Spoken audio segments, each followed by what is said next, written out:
గాయత్రి, ఎక్కడికి వెళ్ళిపోయావు? ఎప్పటి నుంచి నీకోసం వెతుకుతున్నాను. అమ్మా నేనెక్కడికి వెళ్తాను? నేను వెతుకుతున్నాను.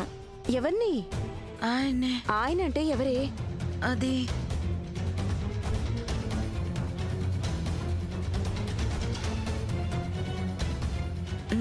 నాన్నగారిని. మీ నాన్నగారి కోసం నేను వెతుకుతున్నాను. ఏం పార్టీకి తీసుకొచ్చారో అర్థం కావట్లేదు. ఓం నమ శివాయ. ఇక్కడి నుంచి ఎంత తొందరగా వెళ్తే అంత మంచిది. వెళ్ళలేమమ్మా, ఆయన ఇంకా మనకు కనిపించలేదుగా. అరే ఎందుకు కనిపించరు? వెతికితే భగవంతుడు కూడా కనిపిస్తాడు. నువ్వుండు, నేను వెళ్ళి మీ నాన్నగారిని తీసుకొస్తాను. నువ్వు ఇక్కడే ఉండు. అత్తమ్మ, చెంపా, మనం ఇక్కడి నుంచి వెళ్ళిపోతే మన కడుపెలా నిండుతుంది చెప్పు? ఏదో ఒకటి చేసి తీరాల్సిందే.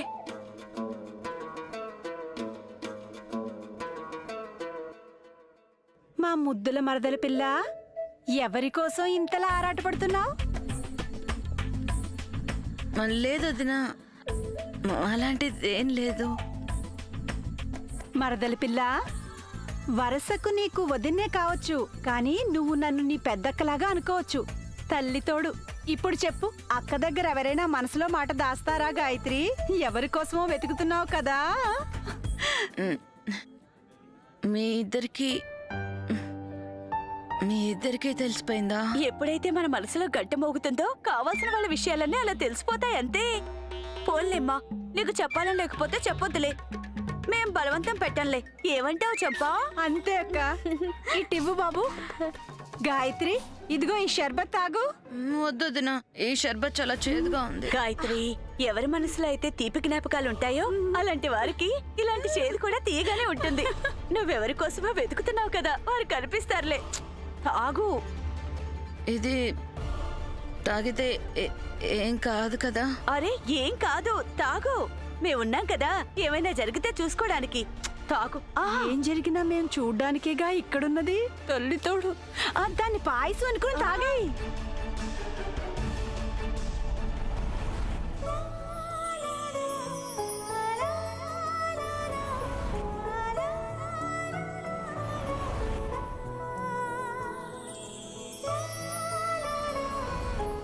రాణా గారు, మిమ్మల్ని తలుచుకుంటూ నేను విషయాన్నైనా హాయిగా తాగేస్తా.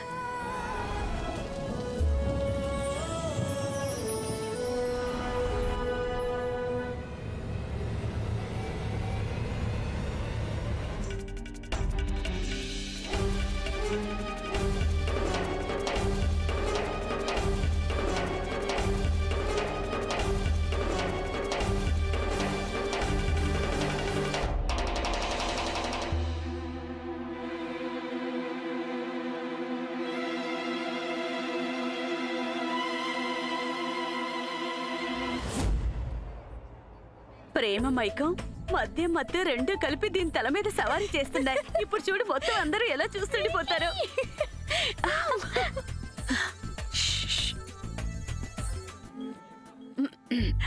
అక్క, మనం వెళ్ళి అత్తమ్మని పిలుచుకొచ్చే సమయం ఆసన్నమైనట్టుంది. వెళ్దామా? వెళ్దాం. బాబు, ఇక మనం ఏమండి, బాగా ఆలస్యం అయిపోయింది. ఇక్కడ అందరినీ కలవటం అయితే ఇంటికెళ్దామా?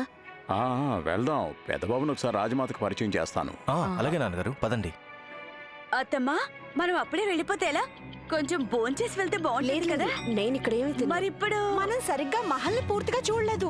ఒకసారి లోపలికి వెళ్ళి చూద్దాం అత్తమ్మా. మన కళ్ళు మిరుమిట్లు గొలిపేంత అందంగా ఉంది. తల్లితోడు. చెంపా, చెప్పాక ఆలస్యం అవుతుందని మనం వెంటనే వెళ్ళిపోవాలి. త్వరగా గాయత్రిని తీసుకొని వచ్చేయండి.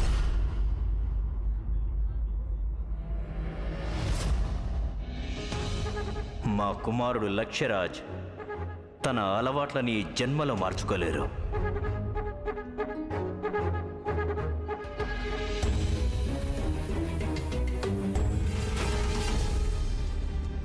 అలాగా?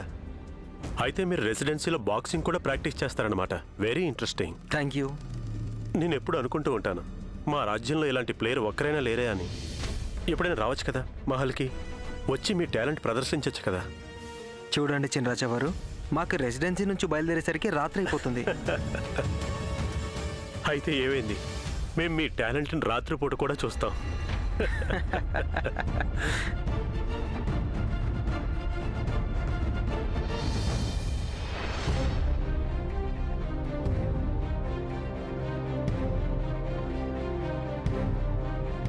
ఎక్స్క్యూజ్ మీ, పార్టీకి ఎవరు పడితే వాళ్ళు వచ్చేస్తారా? క్షమించండి.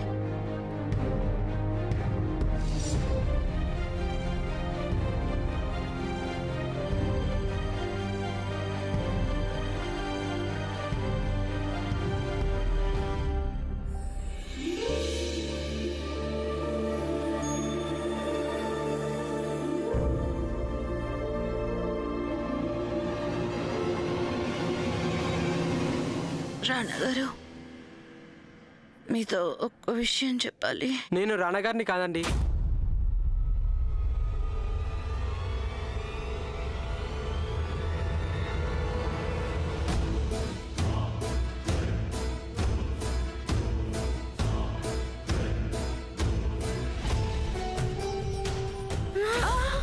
గాయత్రి, ఏమైంది మరదల్ గారు? అక్క తను నిలబడలేకపోతోంది. ఏమై ఉంటుంది? బాగా తల తిరుగుతుంది. ఓరి భగవంతుడా, గాయత్రిని జాగ్రత్తగా తీసుకెళ్దాం.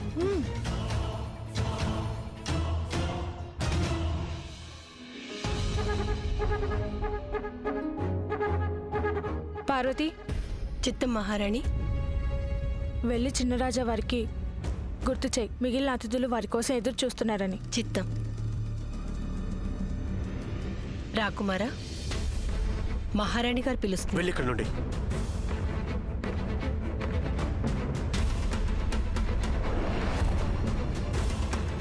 రాణి గారు,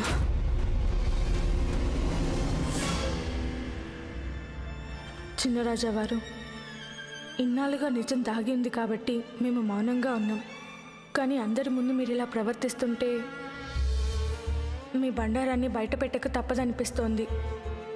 భార్య భర్తల బంధాన్ని మీరు గౌరవించకపోతే మాకు కూడా అది దుర్భరంగానే ఉంటుంది.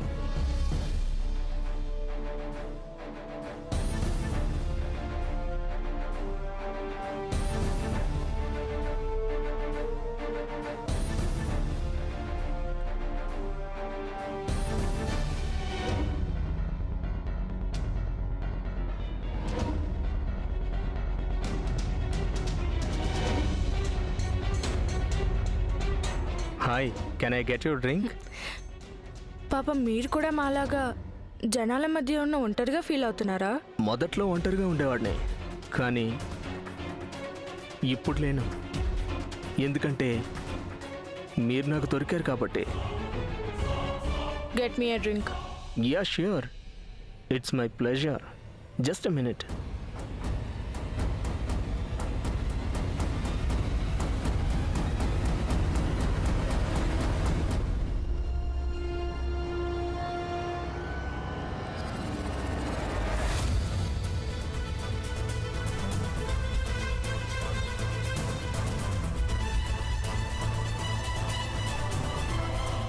గాయత్రి ఎక్కడుంది? అదిగో అక్కడుంది. తొందరగా రా గాయత్రి. మామా,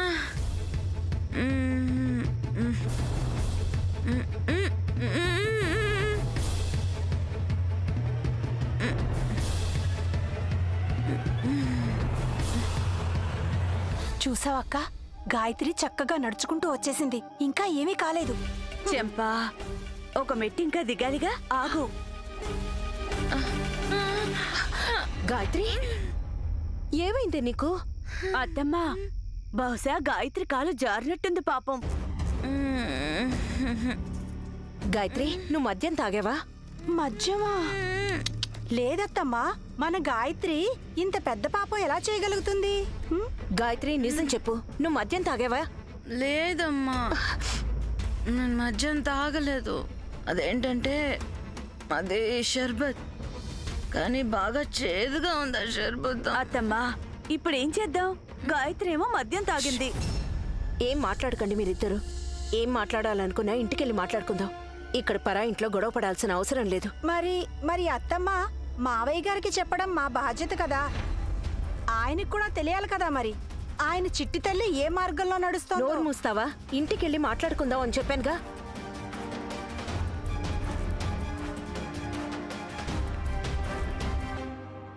రాజమాత, ఈయన మిస్టర్ విలియం హంటింగ్టన్, వీరాయన సతీమణి. I hope you enjoying the party. Take it thanks. Cheers. To our health.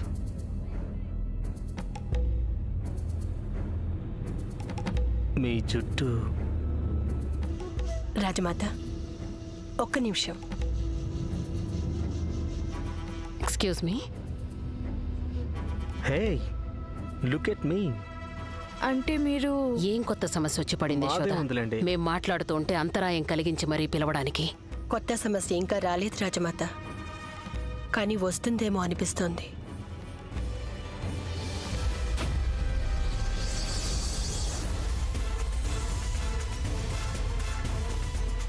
కోకిల, చెప్పండి. కోడలెక్కడ? ఇక్కడే ఎక్కడో ఉండుంటుంది. దారి తప్పిందా? అంటే కోడళ్ళు దారి తప్పకూడదు. వారితో పాటే ఇంటి పరువు దారి తప్పుతుంది. వెళ్ళి మీ కోడల్ని దారిలో పెట్టుకోండి. నిప్పురవ్వలు ఎగిసి పడకముందే వాటిని ఆర్పేయడమే అందరికీ క్షేమం. లేదంటే ఆ అగ్ని మంటగా మారుతుంది. అప్పుడు దాన్ని మీరు ఆర్పలేరు, మేము ఆర్పలేము. Excuse me. చిన్నరాణి గారు, నేను తనకి ఏం చెప్తున్నానంటే లోగడ్ నేను లండన్లో ఉన్నప్పుడు రేస్లు ఆడడానికి వెళ్ళేవాడిని. ఇక అక్కడ ప్రతిసారి సరైన గుర్రం మీదే పందెం కాసేవాడిని. ఒక్కోసారి తెలివి కూడా అతి తెలివైతే మన లెక్క తప్పొచ్చు. మీరేమంటున్నారో నాకు అర్థం కావట్లేదు. రండి, మేము మిమ్మల్ని రాణా గారి దగ్గరికి తీసుకువెళ్తాం. వారే మీకు అర్థమయ్యేలా చెప్తారు. రాణా గారా? అవును, ఈవిడ రాణా గారికి స్వయాన మరదలు. మమ్మల్ని క్షమించండి, నేను బయలుదేరుతాను. వెళ్దాం పదండి. మేము ఆయనతో మాట్లాడుతుంటే ఎందుకు అడ్డొచ్చారు? మీ మాటలు పూర్తవగానే జనాలు మాట్లాడటం మొదలు పెడతారు. మీతో పాటు ఈ రాజ పరివారం పేరు కూడా కలిసిందని గుర్తుంచుకోండి రాకుమారి. మీ గురించి కాకపోయినా కనీసం ఈ వంశ గౌరవం గురించైనా ఆలోచించండి. వంశం పేరు కేవలం మేమేనా? చిన్నరాజావారు ఆలోచించిన అవసరం లేదా? దీని గురించి ఆయన ఆలోచిస్తుంటే ఈ రాజకుటుంబం పరువుని ఆయన మంట కలుపుతున్నారెందుకు? కోడళ్ళు తమ హద్దుల్లో తాముండాలని తెలుసుకోండి. ఈ లక్ష్మణ రేఖలన్నీ కేవలం కోడళ్ళ కోసమేనా? మీ సుపుత్రుడికి అలాంటి రేఖలు ఉండవా? మా గురించి జనాలు కేవలం మాట్లాడుకుంటారంతే, కానీ మీ చిన్న రాజావారి గురించి మాట్లాడుకోవాల్సి వస్తే కథలు కథలుగా చెప్పుకుంటారు. మాటలు మీరుతున్నారా కుమారి? నా నోరు మూయించడం కాదు, మీ అబ్బాయికి బుద్ధి చెప్పండి.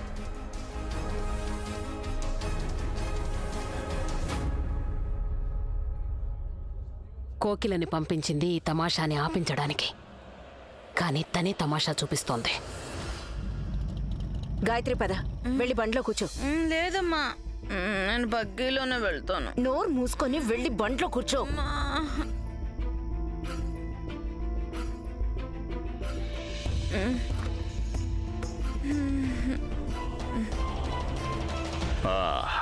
భోజనం చాలా రుచిగా ఉంది. అవును నాన్నగారు. ఏ ఆగండి ఆగండి. దమయంతి, నా చిట్టి తల్లి కారులో ఎందుకు తీసుకెళ్తున్నారు? మనం బగ్గీలో వెళ్ళిపోదాం. అంటే అది ఏం లేదండి, ఇది బాగా అలసిపోయింది, పడుకుంది. మేం మాతో పాటు కారులో తీసుకెళ్తానులేండి, మీరేం కంగారు పడకండి. సరే, అలాగే కానివ్వండి. పదండి, మనం ముగ్గురం బగ్గీలో వెళ్ళిపోదాం. జాగ్రత్తగా తీసుకెళ్ళు. ఇదిగో బాబు, మా బగ్గీని పిలిపించు. బాబు, నీతోనే చెప్పేది, వినిపించలేదా? మా బగ్గీని పిలిపించు. అది మీ బగ్గీని రాజాజ్ఞ ప్రకారం జప్తు చేయడం జరిగిందండి. రాజా చంద్రవదన్ గారు అలా ఆదేశించారు. మా బగ్గీని జప్తు చేశారా? ఎందుకు?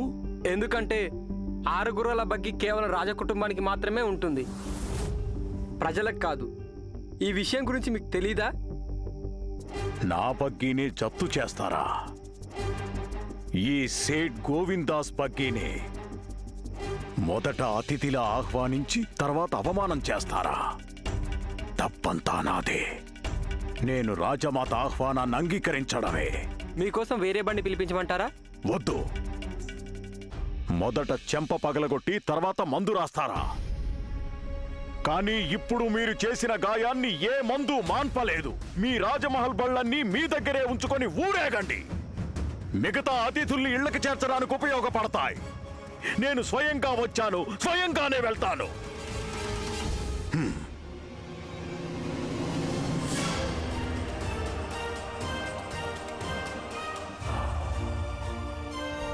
వారు మా దారికి అడ్డొచ్చే సాహసం చేశారు.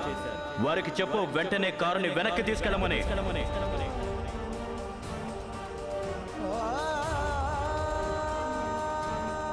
వారు మాకు ఎన్నడూ సమానులు కారు, కాబోరు కూడా. నిన్నటిదాకా ఎవరికైతే మా ఎదురుగా నిలబడే అర్హత కూడా లేదో వాళ్ళు ఈరోజు మాతో పాటు విందులో పాల్గొంటున్నారు.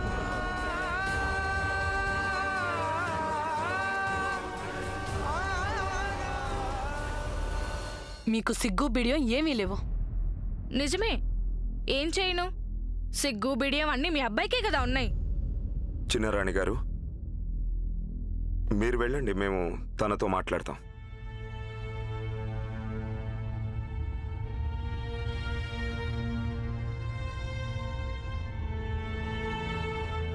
ఏమైంది రాకుమారి స్వర్ణలేఖ? మీరెందుకంత కోపంగా ఉన్నారు? అంటే మాకు కోప్పడే హక్కు కూడా లేదా రానగారు? హక్కులన్నీ కేవలం మగవాళ్ళకే ఉంటాయా? బాధ్యతలు ఆడవాళ్ళకే ఉంటాయా? మీకు నవ్వెందుకు వస్తోంది? మాకు చాలా సంతోషంగా ఉంది. ఈ మహల్లో ఒక్కరైనా మాలా ఆలోచిస్తున్నారని తెలిసింది. ఇలా ఎవరైనా ఉండాలి అని మాకు చిన్నప్పటి నుంచి ఉండేది స్వర్ణలేఖ. మా కోరిక తీరబోతోందన్న నమ్మకం కలిగింది. ఏంటది? చిన్నప్పటి నుంచి మాకొక చెల్లెలుంటే బాగుండేదనిపించేది. మీ మాటలు విన్నాక, మీ ధైర్యాన్ని చూశాక మాకనిపించింది, ఒకవేళ మాకు చెల్లెలుండుంటే గనక తను మీలాగే ఉండేదేమోనని. బంధాలు ఏర్పడడానికి ఎక్కువ సమయం పట్టదు, కానీ అవి బలపడటానికి చాలా సమయం పడుతుంది. బావా మరదళ్ల బంధం ఎప్పుడో ఏర్పడింది. ఇప్పుడిక అన్నా చెల్లెళ్ళ బంధాన్ని ఏర్పరచుకుందాం. రండి, కూర్చుందాం. మీ పెళ్లి జరిగినప్పుడు మేము ఇక్కడ లేము. మీకు చెప్పడానికి మా దగ్గర బోల్డ్ అని కబుర్లున్నాయి. రండి.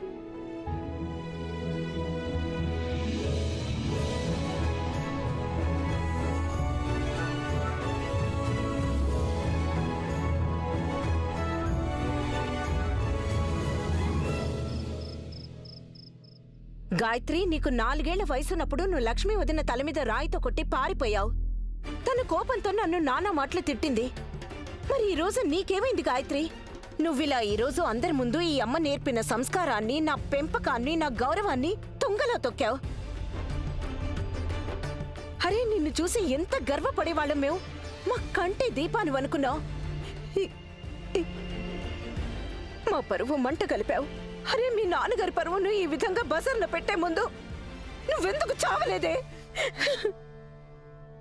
అయ్యో అత్తమ్మా, మేం కల్లో కూడా అనుకోలేదు గాయత్రి ఇలాంటి పని చేస్తుందని.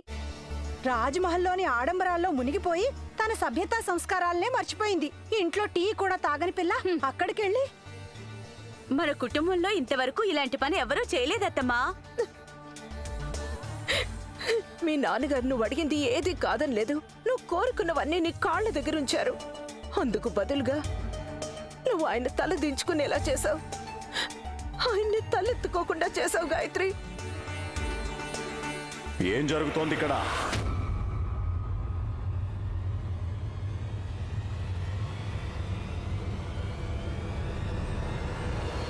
ఏంటి దమయంతి నువ్వు మాట్లాడేది? మీరెప్పుడొచ్చారు? బగ్గీ శబ్దం కూడా వినిపించలేదే. అమ్మా, బగ్గీని రాజమహల్ వాళ్ళు జప్తు చేశారు. జప్తు చేశారా? అవన్నీ వదిలేయి దమయంతి. ముందు నాకు విషయం చెప్పు, ఇక్కడ ఏం జరుగుతోంది అసలు? నువ్వు నా చిట్టి తల్లి మీద ఎందుకు అరుస్తున్నావు? తనేం చేసింది? లేదే, ఏం చేయలేదు. తను మహల్లో మద్యం తాగింది మావయ్య గారు.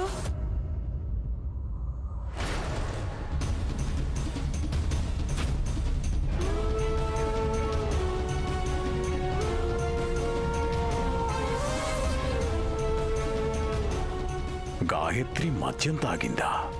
లేదు, అదే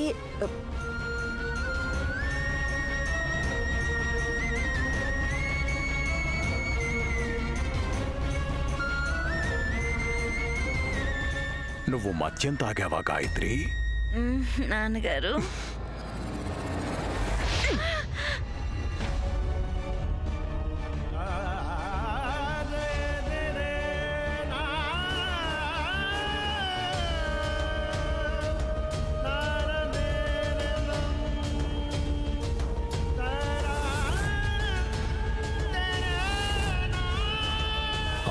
రాజ్కోట్లో ఉన్న జనాలు ఏం చెప్పుకునేవారో తెలుసా? నీలా కడిగిన ముత్యంలాంటి కూతురు ఇంకెవ్వరికీ ఉండదని. కాని అది అబద్ధమని తేలిపోయింది. ఇన్నాళ్ళు ఒక గాజు ముక్కని చూసి నేను ముత్యం అనుకుని భ్రమపడ్డాను.